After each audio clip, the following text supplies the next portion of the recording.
जब परमेश्वर यहोवा ने यह ठान लिया था कि इज़राइल के दुष्ट राजा अहाब के समय में एक अकाल पड़ेगा, उस अकाल का ऐलान एलिय्याह नबी के द्वारा किया गया।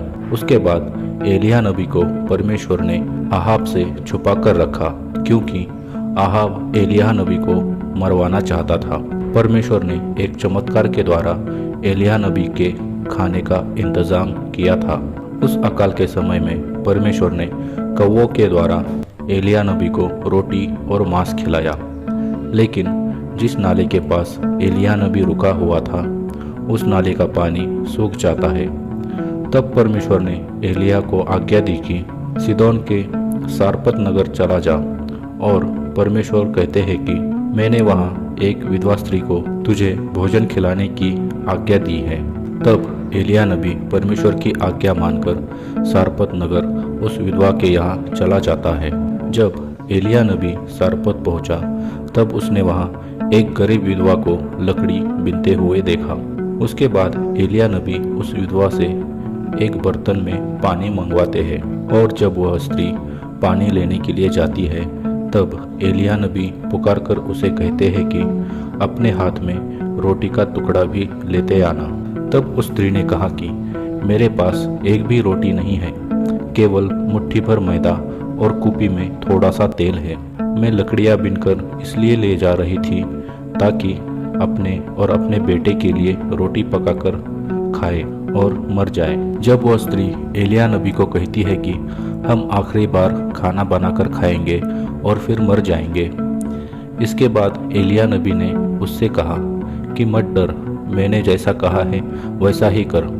पहले मेरे लिए छोटी सी रोटी बना कर ला, और फिर अपने और अपने बेटे के लिए रोटी बनाना, क्योंकि इज़राइल का परमेश्वर यहोवा यह कहता है कि जब तक यहोवा भूमि पर मेघ ना बरसाएगा, तब तक ना तो उस घड़े का मैदा समाप्त होगा और ना ही उस कुपी का तेल घटेगा।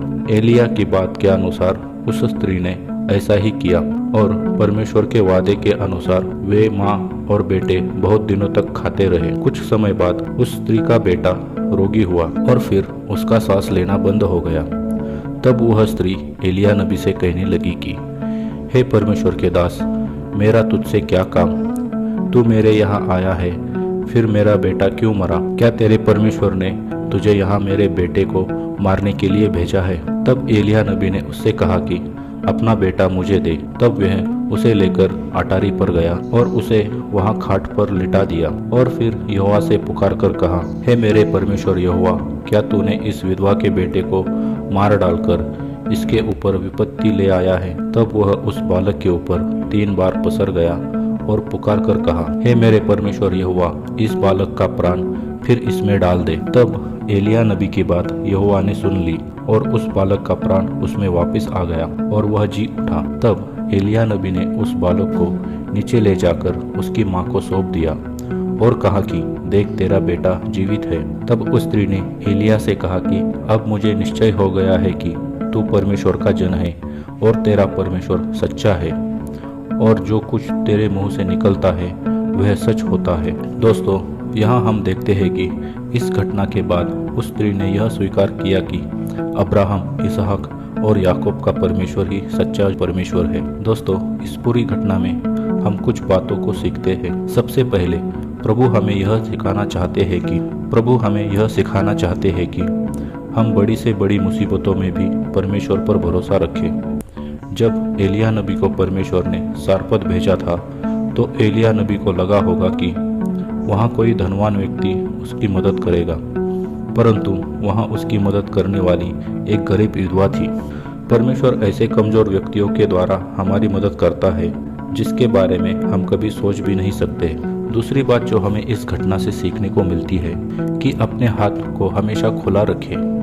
अगर प्रभु का कोई दास आपके पास आए, तब उसकी मदद करना और अपने हाथों से उसे कुछ देना जरूरी है, क्योंकि प्रभु के दासों को कुछ देने से आपके पास जो भी है वह कभी घटित नहीं होगा, बल्कि उसका प्रतिफल आपको ज़रूर मिलेगा।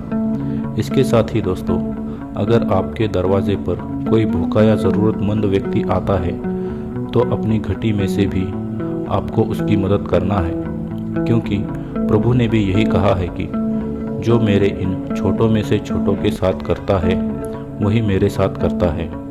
तो दोस्तों, हमें यह ध्यान रखना है कि हम किसी भूखे या ज़रूरतमंद की मदद नहीं कर रहे हैं, बल्कि प्रभु की सेवा कर रहे हैं। अंतिम बात जो हमें सीखने को मिलती है वह यह है कि जब उस स्त्री का बेटा मरा तो वह बहुत दुखी हुई, क्योंकि वह उसका एकमात्र सहारा था। अपने बेटे के मरने पर उसके दिल पर क्या गुजरी होगी यह तो आप समझ ही सकते हैं। लेकिन प्रभु ने उसके बेटे को इसलिए मरने दिया क्योंकि उसको फिर जीवित करने के द्वारा वह यह बता सके कि इज़राइल का परमेश्वर मरे हुए में भी जान डाल सकता है। अंत में मैं बस इतना ही कहना चाहता हूँ कि परमेश्वर के लिए कुछ भी असंभव नहीं है। बस आप पूरी तरह से उस पर निर्भर रहिए। आशा करता हूँ एलिय्याह नबी और सारपत की विधवा की यह कहानी आपको पसंद आई होगी। अगले वीडियो में एक नए विषय के साथ आपसे फिर मुलाकात होगी। तब तक के लिए आप सभी को जय मसीह की।